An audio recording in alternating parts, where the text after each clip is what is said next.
रोज रोज वही घर और किचन के काम कर करके अगर आप भी परेशान हो जाती हैं तो बस छोटे छोटे टिप्स एंड ट्रिक्स के वीडियोस जरूर देखिए। इससे आपका काम बहुत आसानी से हो जाएगा, आपका समय बचेगा, साथ ही साथ आप अपने पैसे भी बचा पाएंगी। नमस्ते दोस्तों, मैं हूँ छाया और आपके अपने चैनल छाया रसोई में एक बार फिर से आपका बहुत बहुत स्वागत है।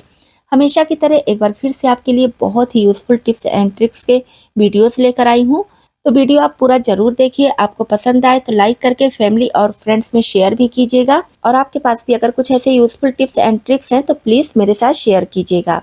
साथ ही साथ हमेशा की तरह कमेंट बॉक्स में लिखकर ये जरूर बताइएगा कि इस चैनल के वीडियोस आप किस शहर या फिर किस गांव से देख रहे हैं, जिसे मैं लिखकर आपको थैंक्स बोल सकूं।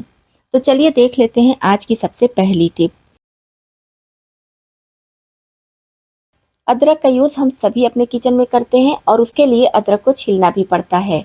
अब अगर आप चम्मच से छील रहे हैं तो सिर्फ उसका छिलका निकलता है, अदरक उसमें से नहीं निकलता है। लेकिन अब कुछ लोग चाकू से छीलते हैं तो चाकू से छीलते समय थोड़ा बहुत इसमें से अदरक भी निकल जाता है। या फिर बहुत सारी ऐसी रेसिपीज बनानी होती हैं जिसमें से अदरक का थोड़ा बहुत भी अगर दाग धब्बा है कुछ है तो उसको कट करके निकालना पड़ता है, या अदरक के साइड में जो छोटे छोटे टुकड़े होते हैं उसको भी निकालना पड़ता है। तो क्या कीजिए, जब भी आप चाकू से अदरक छीलिए तो इसके छिलके को फेंकिए नहीं, क्योंकि इसका छिलका मोटा होता है और इसमें थोड़ा बहुत अदरक भी रहता है। इसको आप किसी बाउल में, डिब्बी में या जार वगैरह में स्टोर करके रख लीजिए और इसे रख दीजिए फ्रिज में। जब भी आपको चाय बनाना हो थोड़ा सा निकालिए और डाल दीजिए। तो इससे क्या होगा, अदरक का फ्लेवर चाय में बहुत बढ़िया से आएगा और ना तो अदरक घिसने की ज़रूरत पड़ेगी ना कूटने की। बहुत ही बढ़िया टिप है, इसको आप ज़रूर अपना कर देखिए। हमेशा इसी तरह से अदरक के छिलके को स्टोर करके रखेंगी। लेकिन हाँ, अदरक छीलने के पहले आप इसको अच्छी तरह से धुल जरूर लीजिएगा, जिससे कि मिट्टी वगैरह ना रहे, क्योंकि इसको हम डायरेक्ट चाय में डालेंगे। तो छोटी सी टिप है लेकिन कमाल की है, आप भी इसको अपनाकर जरूर देखें। किसी भी तरह का साग हो या फिर कोई भी पत्ते वाली चीज हो, जैसे कि ये मूली है और साथ में पत्ते भी हैं, तो अगर हम सुपर मॉल वगैरह से कोई भी सब्जी लाते हैं तो ज़्यादातर इस तरह के नेट में मिलती है। और नहीं भी मिलती है तो हमारे घरों में बहुत सारी ऐसी चीज़ें आती हैं जो नेट में ही रखी रहती हैं।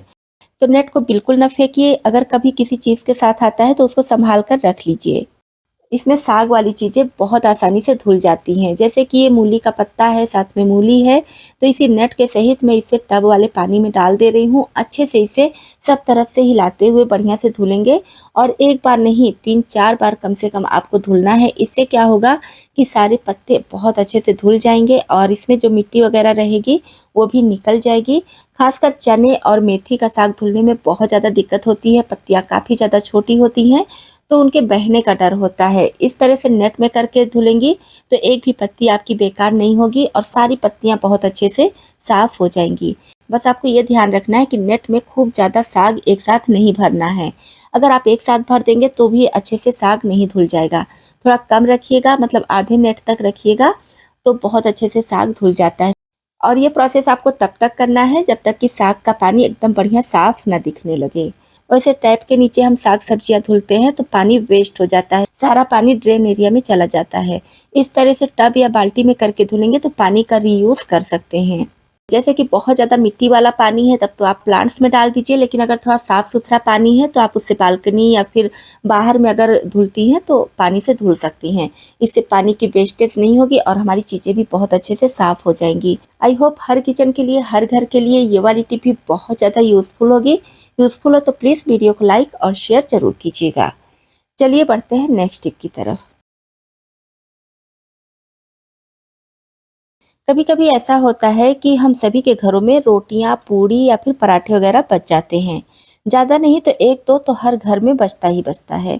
जैसे कि ये पराठा है, दाल भरा पराठा है और मैं इसको सुबह में बनाई थी। अभी इसको कोई खाना पसंद नहीं कर रहा है क्योंकि एकदम ठंडा हो चुका है और थोड़ा ड्राई भी हो चुका है। तो अगर तवे पर गरम करेंगे तो थोड़ा सा घी या फिर ऑयल वगैरह डालना पड़ेगा जो एक्स्ट्रा हो जाएगा। तो ऐसा क्या करें कि एकदम सॉफ्ट हो जाए और ड्राई भी ना रहे।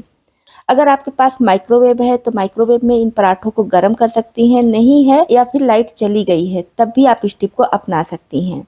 तो गैस पर कढ़ाई चढ़ाकर इसमें डाल देंगे 1 गिलास के लगभग पानी और रख देंगे एक स्टैंड। अब जितने पराठे आपको गर्म करने हैं प्लेट में रखिए और प्लेट इसके ऊपर रख दीजिए। ऊपर से रख दीजिए नैपकिन। नैपकिन के बजाय आप कोई साफ कपड़ा भी रख सकती हैं और इसे ढक दीजिए। अब नैपकिन या कपड़ा क्यों रखना है, वीडियो में आगे आपको पता चलेगा। 5 मिनट के लिए मैं इसे ढककर ऐसे रहने दूंगी मीडियम फ्लेम पर। आप जितने पराठे गरम कर रही हैं उसके हिसाब से समय कम ज़्यादा लग जाएगा। अब 5 मिनट बाद देखेंगे तो नैपकिन गीला हो चुका है। नैपकिन इसलिए गीला हुआ है कि जो हम प्लेट से ढके थे, प्लेट में भाप बना और वो भाप पानी बनकर नैपकिन के ऊपर गिरा। तो वैसे हमारा नैपकिन गीला हो गया, नैपकिन हम हटा देंगे। लेकिन अगर नैपकिन या कपड़ा नहीं लगाएंगे तो फिर ऊपर वाला पराठा गीला हो जाएगा, तो वो बेकार हो जाएगा, उसको खाना कोई भी पसंद नहीं करेगा। तो इसलिए आपको नैपकिन या फिर कोई साफ कपड़ा लगाना जरूरी है। इस तरह से जब आप पराठे गरम करेंगे तो एकदम मुलायम हो जाएंगे। दाल भरा पराठा वैसे भी आप देखते होंगे कितनी जल्दी टूटने लगता है ठंडा होने के बाद, तो ये टूटेगा भी नहीं। आप देख पा रहे होंगे, एक मुट्ठी में मैं इसको ले ली हूँ, इतना ज़्यादा ये सॉफ्ट हो चुका है और बढ़िया से गर्म हो गया है। तो इस तरह से आप भी स्टफ्ड पराठे हो या फिर नॉर्मल पराठे, रोटी, पूड़ियाँ, किसी भी चीज़ को गरम कर सकते हैं। अगर आप माइक्रोवेव में गरम करते हैं तो भी आपके लिए ये टिप बहुत ज़्यादा यूज़फुल है, क्योंकि ज़्यादातर ऐसा होता है कि कोई चीज़ हम माइक्रोवेव में रखते हैं गरम करने के लिए और लाइट चली जाती है, तब उस समय के लिए भी ये टिप बहुत ज़्यादा काम की है। तो ये टिप आपके लिए ज़रा सा भी यूज़फुल रही हो तो प्लीज़ वीडियो को लाइक और शेयर ज़रूर कीजिएगा। इस तरह के वुलन कैप हम सभी के घरों में होते हैं और समय के साथ साथ ये काफ़ी ख़राब हो जाते हैं। कुछ में रोए निकल आते हैं, कुछ ढीले हो जाते हैं, कुछ का कलर फेड हो जाता है। मतलब घर में हर साल कई सारे कैप ऐसे होते हैं जो यूज़ करने के बाद हमें हटाना होता है। तो इस टाइप का कैप आपके पास भी है तो बिल्कुल ना फेंकिए, इसका बहुत ही बढ़िया यूज़ कर सकती हैं।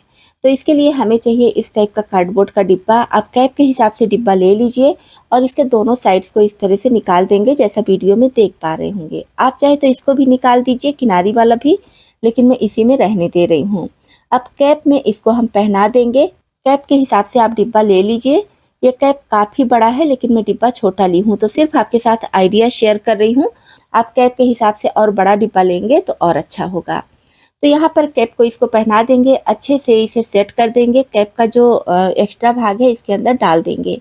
अब ये जो दोनों भाग शुरू में हम निकाले थे इसको इसके अंदर लगा देंगे, जिससे ये और ज़्यादा मजबूत हो जाएगा और जो कैप हम अंदर रखे हैं वो भी नहीं दिखेगा।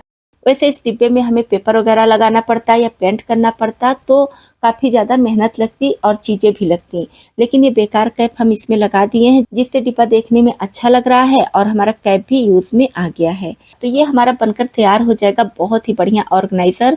इसमें आप कोई भी चीज़ ऑर्गेनाइज करके रख सकते हैं, चाहे तो अपने किचन में रखिए, छोटी छोटी डिब्बियाँ वगैरह, या फिर अपने हिसाब से अपनी पसंद की चीज़ें ऑर्गेनाइज करके रख सकती हैं। तो इस तरह से आपके घर में भी अगर पुराने कैप हैं जिनको आप फेंकना चाहती हैं तो फेंकने से पहले इस टिप को ज़रूर अपनाइए। यहाँ पर मैं ली हूँ खाली दवा का रैपर। दवा का यूज़ हम सभी के घरों में होता है और इसका जो खाली रैपर निकलता है इसको हम फेंक देते हैं। तो इसको फेंकने से पहले बस आप छोटा सा काम ज़रूर कीजिए। यहाँ पर जो हार्ड वाला रैपर होता है उसी की ज़रूरत है, सॉफ्ट वाले की ज़रूरत नहीं है। तो हार्ड वाला रैपर लीजिए और किचन टॉवेल आप ले लीजिए, इसमें अच्छे से लपेट लीजिए। आप कोई पुराना कपड़ा या हैंकी वगैरह भी लपेट सकती हैं, मतलब अपने हिसाब से क्लीनिंग के लिए जो चीज़ यूज़ करना चाहें यूज़ कर सकती हैं। इस तरह से लपेट लीजिए, एक दो बार करके, थोड़ा मोटा रहेगा तो ज़्यादा अच्छा रहेगा। अब चलते हैं अपने फ्रिज के पास। तो फ्रिज में हमारी ये जो रबर लगा होता है समय के साथ साथ ये काफ़ी ज़्यादा गंदा हो जाता है और इसमें छोटे छोटे कॉकरोच भी आ जाते हैं, अंडा वगैरह भी दे देते हैं, जिसकी वजह से ये काफ़ी ज़्यादा गंदा होता है और नुकसान भी करेगा। और ये रबर काफ़ी ज़्यादा महंगा मिलता है, जब हम इसको बदल कर दूसरा लगवाते हैं तो काफ़ी ज़्यादा पैसा लगता है।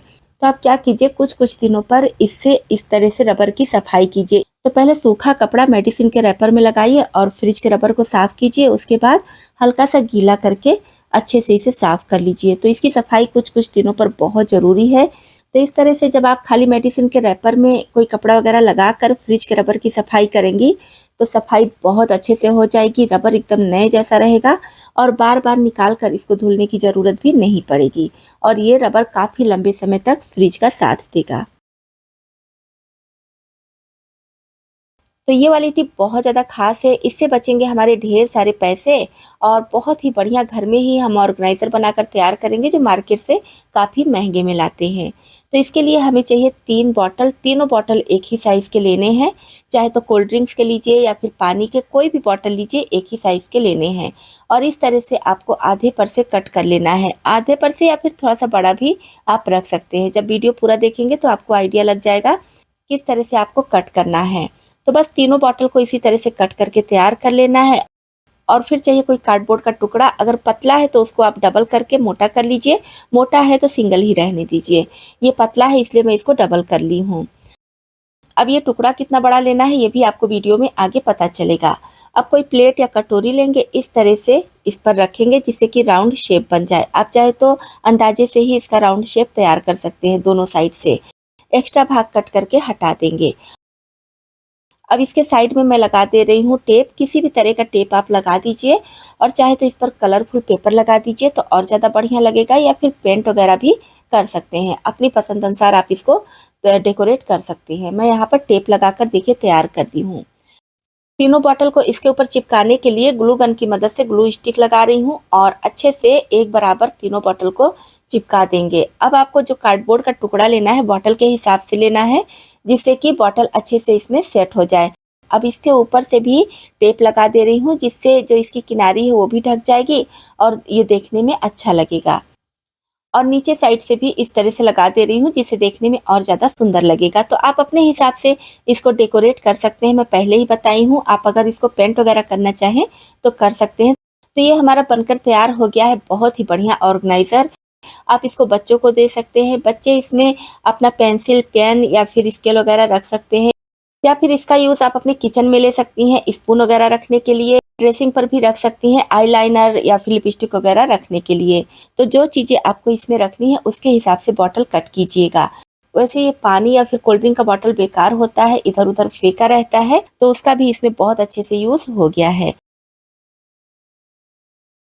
तो दोस्तों आप वीडियो देखते देखते यहाँ तक पहुँचे हैं, इसका मतलब सारे टिप्स एंड ट्रिक्स देख चुके हैं। तो आपको इनमें से कौन सी टिप ज़्यादा पसंद आई, कौन सी पहले से पता थी, कमेंट बॉक्स में लिखकर ज़रूर बताइए। साथ ही साथ चैनल पर पहली बार आए हैं, अभी तक सब्सक्राइब नहीं किए हैं, तो हमारी यूट्यूब फैमिली में शामिल होने के लिए और इसी तरह से यूजफुल टिप्स एंड ट्रिक्स के वीडियोज़ देखने के लिए चैनल को सब्सक्राइब भी कर लीजिए।